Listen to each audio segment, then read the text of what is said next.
Allora, Massimiliano Orfei, amministratore delegato Vision, la domanda qui a Sorrento che circola ed è inevitabile è come si fa a ripartire dopo un momento terribile del genere?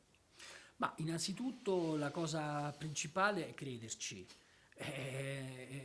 non spaventarsi, non cedere alla paura, al timore, ai dubbi, alla tentazione, no? Di trovare soluzioni distributive alternative, più semplici, più garantite, che possono avere forse nel brevissimo periodo delle risposte di maggiore soddisfazione da un punto di vista economico, però sarebbe molto miope perché se noi rinunciamo o creiamo difficoltà o rallentamenti al recupero della sala, semplicemente poniamo le condizioni per cui a lungo andare anche noi cessiamo di avere una ragion d'essere.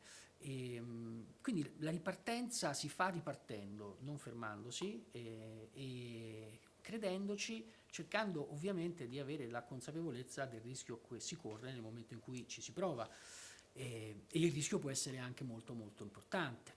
Noi in questo momento abbiamo di fronte uno scenario imprevedibile, cioè non abbiamo, lo dico senza paura, non abbiamo la minima idea di quello che succederà a Natale.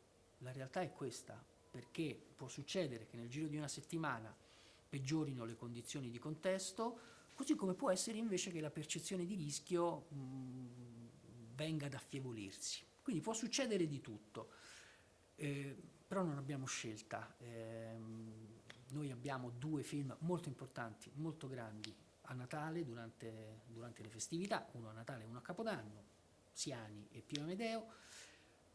È un'operazione, un'accoppiata distributiva che riescono a fare solo le grandi major distributive e noi cerchiamo di esserlo con tutti i limiti che abbiamo, ma cerchiamo di esserlo e quindi come si contribuisce alla ripartenza, cercando di ripartire innanzitutto, cioè credendoci e mettendo i film a disposizione della sala. Certo.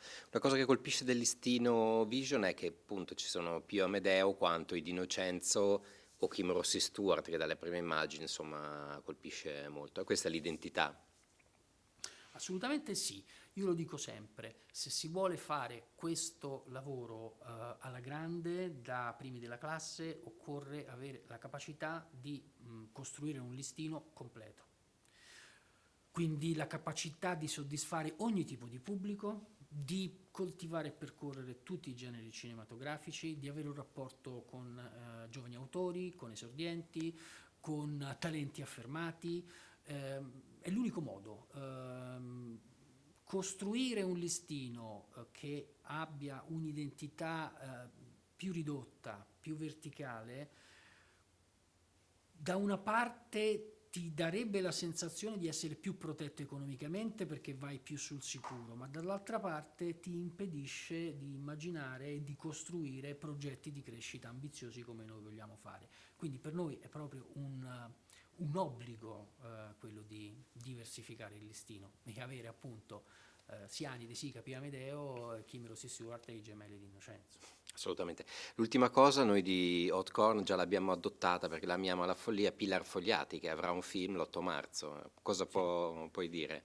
Beh, allora, io sono, ecco, tornando ai figli e figliastri, insomma, io sono semplicemente felice di avere nel mio listino Pilar, perché è un talento chiarissimo, si è visto dalle immagini, è un talento femminile, perché poi noi abbiamo bisogno anche di questo, perché la nostra industria è un po' è scarsa, è non generosa rispetto a talenti femminili. Lei è un talento luminoso, è un'attrice incredibile, ma non è soltanto un'attrice incredibile perché il film lo dirige lei, ma ha una capacità di cogliere i tipi umani che è propria, forse mi viene in mente soltanto Carlo Verdone. Ecco, adesso anche qui voglio fare un grandissimo complimento a Pilar, ma se lo merita, è un po' quello che ha fatto Carlo Verdone 40 anni fa,